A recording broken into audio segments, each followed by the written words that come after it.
You know, meron na naman tayong mahiwagang kahon. Ano kaya ang laman? Nya.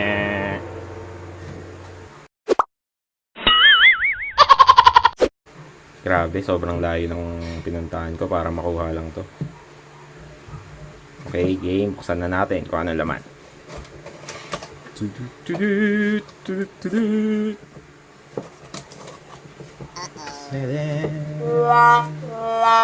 Oh no!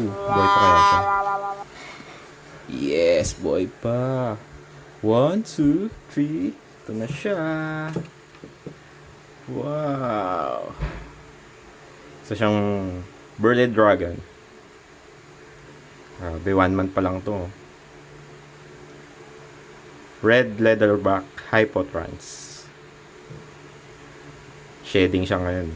Kaya namumuti. Napakaganda oh. Grabe. Oh, kapit na kapit sa akin. Ayaw talagang bitawan eh. Kaya ito yung kinuha ko eh. Grabe. Nakuha ko nga pala to sa White Dragon Reptile Farm, Philippines. Kay Sir Norman. Sir Norman ba? Salamat nga pala kay Sir Norman. Shoutout sa'yo. Grabe, ang gaganda ng mga dragon mo. Ano kaya pwedeng ipangalan dito? Grabe, oh, ang ganda oh. Shit. Okay. Susunod, papakita ko yung farm ni Sir Norman. Yung mga hatchlings niya. Ang gaganda, grabe. Kung pwede ko lang kunin lahat eh. Bubulsa ko sana eh.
Okay guys, thank you. Ito na, nalagay na natin siya sa enclosure niya.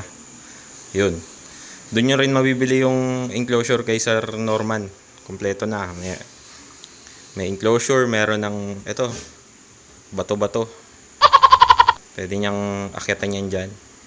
Tapos itong UV light, and in daylight yata to. Yun. Ito nga pala. Yan. Tanong lang kayo dyan, White Dragon Reptile Farm, Philippines. Okay guys, thank you. Update ko kayo dito sa bago kong Red Dragon. Isip pa ako ng pangalan eh. Kung may masuggest kayo, comment nyo lang. Okay, salamat.